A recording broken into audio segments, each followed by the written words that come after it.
That's Nick. And that's Joseph. And today we're here to talk about Call Her King, what I believe is the 7th feature, directed by Wes Miller, which is a BET Plus original and will be available to stream July 6th, 2023.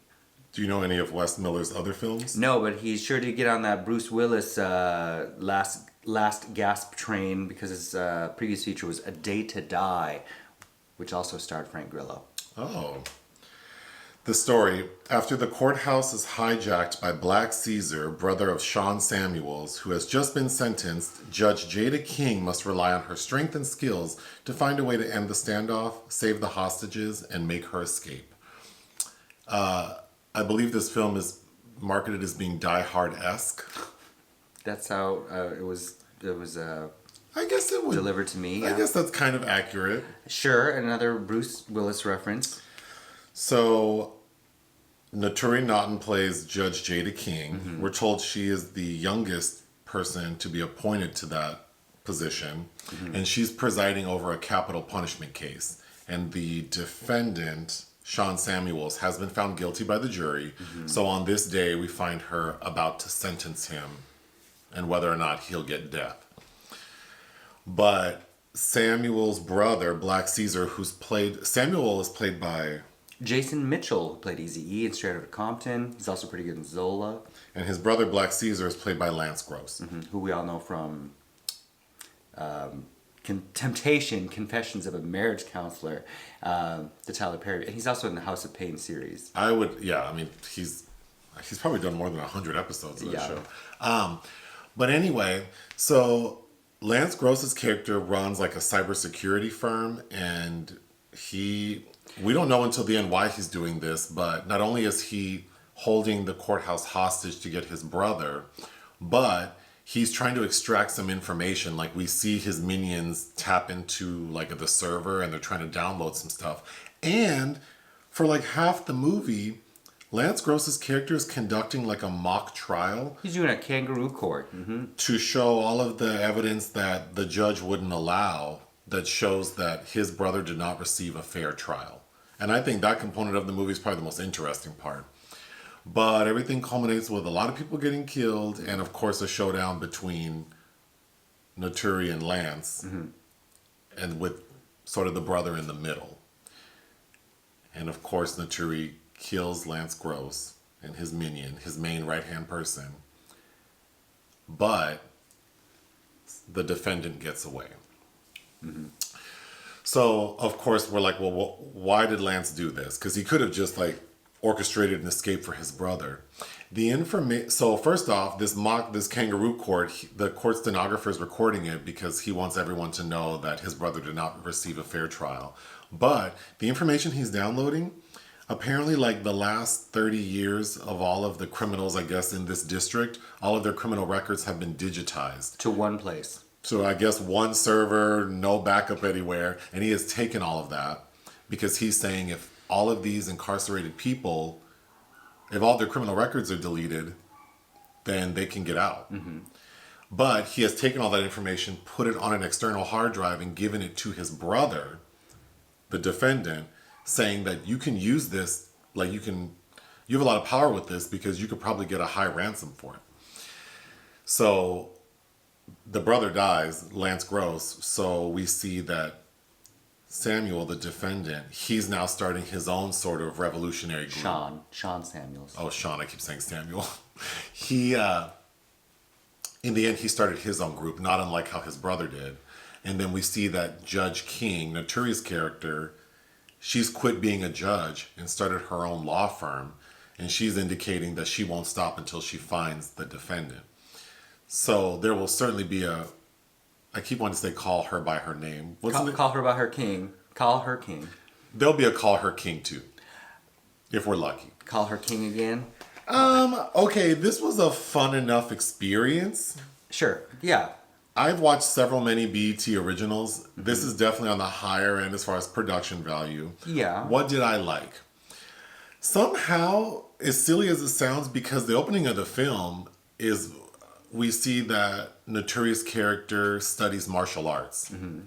So, as like this young black female judge who's also like, a kung fu kicking ass person. She's believable. She is, and it's also an immediate throwback to the 70s era of blaxploitation films with Fred. Like, Fred Williamson liked to do kung fu in his movies, even if it didn't make sense, which I'm assuming Wes Miller is also... That's why Lance Gross's character is nicknamed Black Caesar, which is, of course, the blaxploitation classic with Williamson, directed by Larry Cohen. But yeah, it does strangely kind of... That's not an element that feels out of sorts here. No. Then we had the most, someone needs to comment below. There appears to be a court bailiff, but then there's also another character named John Stryker, who's like, I don't know what his role is in the courthouse because he says he's been working there for years in this position, and then she came along and he is paired up with her. I thought he was the bailiff. I thought he was the bailiff too, but he's dressed in street clothes and he has a gun and he's very aggressive with the judge. Because bailiffs are supposed to act as a court officer. Court officer, yeah. So I'm confused by what his role was, but I thought that actor and that character were well done. Johnny Messner. Yeah. He gives it a sort of gravitas that's unexpected, especially compared to some other supporting characters that don't work so well. I also thought the gentleman playing the defendant... Oh, Jason Mitchell, yeah. I thought he did a good job with his role too. So you have these three sort of core characters who I think are carrying the film in a sense that it felt like a legitimate movie. But man, the dialogue specifically for the bad guys is atrocious. And ladies is atrocious. And I don't even know where to begin. But yeah, it's really bad. But I'm just going to go through my notes. Okay, she's married and has a kid. And when we first see her at home, she seems like she has an attitude. And her man, who's this very handsome man, gets into the shower with her and he's trying to be sexual with her. It seems like he's a nice guy. He takes care of the kid, but she's very frustrated with him because he started a restaurant that closed during the pandemic. And she's blaming him for that. I don't understand why they made Judge King seem kind of like unreasonable. Yeah, because, she's trying to imply that he hasn't gotten off his ass and gotten another job, but to whatever they started that failed, sounds like it probably was kind of traumatic for him. But yeah, she seems really inordinately cruel. And also, but at the same time, because they paint her husband as kind of he seems like a nice guy. He does, but also like he's trying to get some in the shower right before she's got this very important court case, like the kind that might define her career. And it's kind of like, come on. That's a good point because later in the film, like it's still morning time because she goes into the courthouse a couple of hours before the trial starts. And then as he's taking their daughter to like preschool, he calls her on the phone. Why would you think your wife, who is a judge presiding over a capital murder case, why would she pick up the phone on the day she's supposed to sentence this man? And it's still in the morning. And it's still in the morning. She hasn't even gotten into the thick of it, probably. So if anything, he's kind of like... he needs more to do. He seems like a dumb dog, but I felt like she was unnecessarily cruel. Okay, one of the better scenes, or like gratifying scenes, is when Judge King gets to the courthouse. The women's restroom is being cleaned, so she goes into the men's restroom. And while she's in there, two men walk in, two other judges. We need to talk about this courthouse and the logistics of it, but two other judges walk in, and they're talking about her. And one of them is being racist. Like, he's calling her a BAP. He calls her colored, saying she's not qualified. And the other white judge, you know he's bad when the other white judge is like, why are you saying that? That's racist. He's like, come on, it's not 1952 anymore. I like, the best part of that was how the other white guy is like, BAPs? What's... Yeah, and then when he explains to him, like, a BAP is a Black American princess, he's like, oh, you shouldn't say that.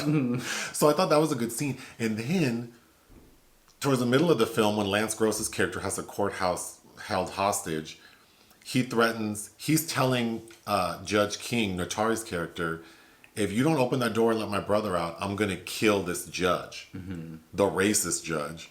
And of course, sitting as the audience, I'm like, you think she cares about that judge? She might. And sure enough, she's like, you can have him. And Lance kills him.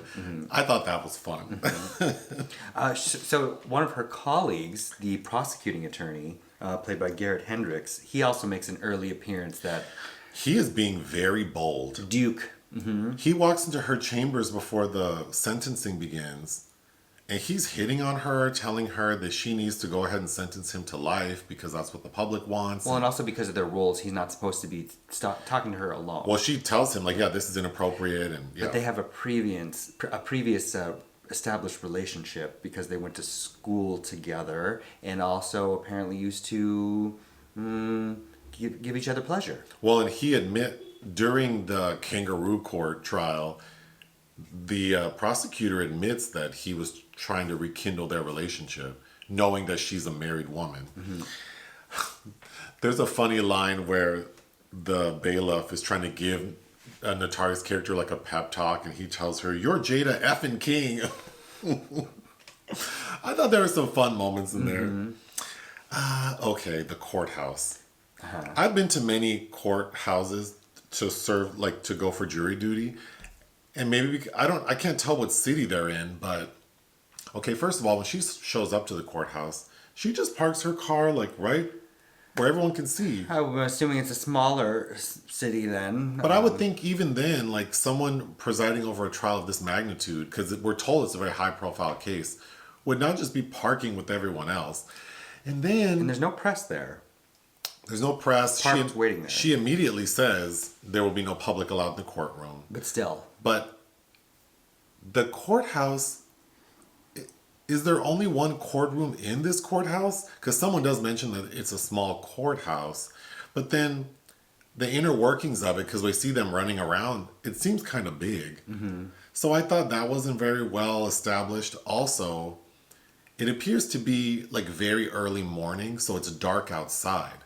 But then, when we see the outside is dark, but when we're in the courtroom, it's very light. There's sunlight coming through the windows. Mm-hmm. I found that distracting. Mm-hmm. Okay. When we meet Lance Gross's character, we see him in like a boardroom, giving like a pep talk to these people who are basically on a suicide mission. 90 days earlier. Yeah, okay. That dialogue was terrible. It's pretty bad. And the cinematography is even terrible. Worse. Yeah. And then when they show up to the courtroom, the score that's playing. Oh my God, this score. I mean, it's one of the worst. It's a Paul Koch. I'm sorry. This is a very derivative, recycled kind of score, but also seems very muted.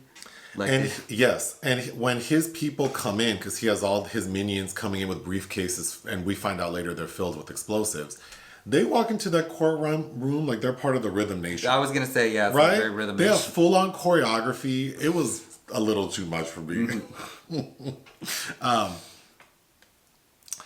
I don't think the director had a handle on the background actors. No, not at all. There's one scene where Lance Gross is having the face-off with Garrett Hendricks right before he's about to put him on the witness stand, and there's another black man. He does not move or blink, I'm pretty sure. It's pretty funny. I hope I can get a still of it, because it's funny. He's like right in the middle of them, and he's rooted to the spot. And that's kind of a long, and we keep returning to it. I felt like the overall message of this film was to highlight how specifically so many black men are wrongly convicted and incarcerated. So we have an issue with the criminal justice system. I think it effectively does that, or just present that message. And I did find that when we were having this mock court trial and the evidence was being presented as to why this man did not receive a fair trial, I thought that was all very interesting and well done. Well, the salt in the wound is kind of this race traitor notion, or like Naturi. They're trying to fashion Naturi and what's his name, Duke, as kind of Uncle Tom. Really, like when you have black people in these positions of power, and you are part of the problem. And I don't know how I feel about that, because I think I do think it handles it well, because it kind of makes it seem like Judge King wasn't aware of the mishandlings of this man's trial. It was just presented to her in that way. Sure. The public defender's a mess. Yeah. And I kind of... Nicholas Turturro. If I had to have one more GD line about his scallopini that's waiting for him at home. Well, it kind of... Yeah, his character's a mess, and then we find out that he's in cahoots with Lance Gross. Uh-huh. But I wasn't quite clear what purpose he served. Well, it's like you're a public... Is it... I forget now if we're told he's a public defender, but he makes a statement when the reveal happens. He must not have been a public defender. He must have been an attorney that was paid for. But then that doesn't make sense, because he's like, who do you think's been paying me? I wasn't assigned... Like, your brother clearly is the one been paying... Like, I don't know why that was... that doesn't really make sense. Something in there. Okay, so part of this mock trial is Lance Gross picks, because there are like prisoners waiting for their trial also in the courtroom.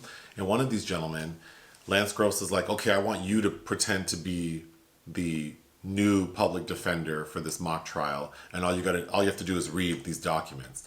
But then Lance Gross's character is looking at this guy who he's making an assumption that this guy like maybe can't read. So he asked him like, what's your highest level of education?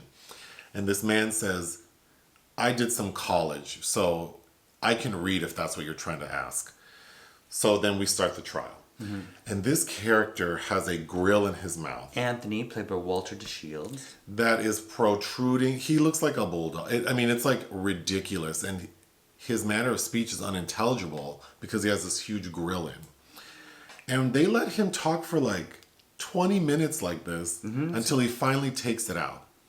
And I felt like that was so poorly done because if the gag was that this character made an assumption that this man who's in the orange prison jumper is not educated, let me show you that I am, then what he should have done is got up, taken the grill out, and then show everyone that he is capable. But the fact that they let it go on for so long was really annoying. And so then by the time he takes out his grill, the effect is gone. Yeah, sure. He does put it back in too. Okay, there's a scene. We get it in the beginning when Jaeda is practicing her martial arts. Her instructor's kind of talking to her like Karate Kid style, like he's Jesus talking to her. Then we get a scene. Mr. Miyagi? Yes, it's like Mr. Miyagi talking. Then in the end, when we think that maybe she's been killed and she's walking towards the light. I didn't need this. Yeah. That was so poorly done. She's called back into action. But again, getting back to, I thought Naturi did a good job with her fight choreography. There are a couple very well choreographed scenes. Including one where they're like in the dark and there's a red light flashing. I thought that looked really and there's good. one where she gets slammed over a table that I thought looked... It looks like it's her getting slammed over the table. It looks pretty impressive. Yeah. She also makes fun... There's another black woman whose name is Salima, played by Shiobann Amisial. And she has some line making fun of her hair, and it's like, that lady has good hair. Yeah, I thought that was a weird line of dialogue because Judge King is making fun of that woman's hair, saying it's like dumb or something. And I thought that lady's hair looked really nice because your wig is wigging. So I don't know why you said that. Okay, the way Lance Gross dies is he escapes in like a plumbing van, and Naturi like somehow catches up to him on foot. She takes a run through the alley. Yeah, she does take a shortcut. And she's in front of him with her gun. And she shoots. This van is traveling like 5 miles per hour. Yeah, it's not going too fast. It's not going fast at all. And she shoots the tire.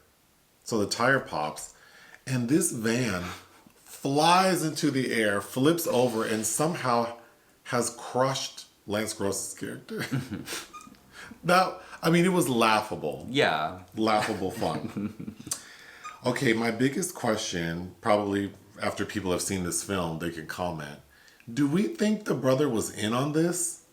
Because he has a moment where he explains to King, Judge King, in a very emotional scene, that he did not kill the people that he was convicted of killing, and that he was not part of his brother's plan. But then in the end, we see that he's prepared to take, he had an escape plan and he knew how to, where to go. So I don't think that was well done. Or, yeah, or if he's supposed to be more on the fence of being radicalized more so than he ends up being. I think that's probably what it is.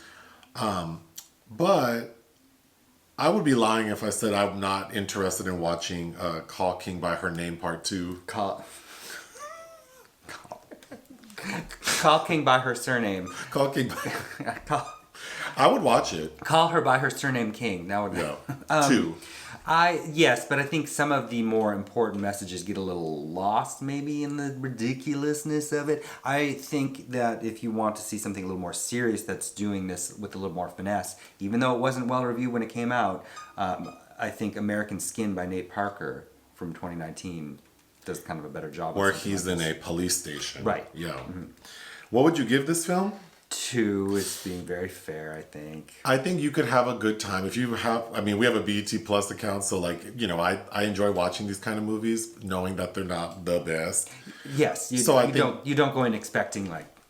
So I did enjoy it well enough, but I would give it 2 out of 5. Anything else? No. Hit the thanks button. Listen to our podcast. Bye.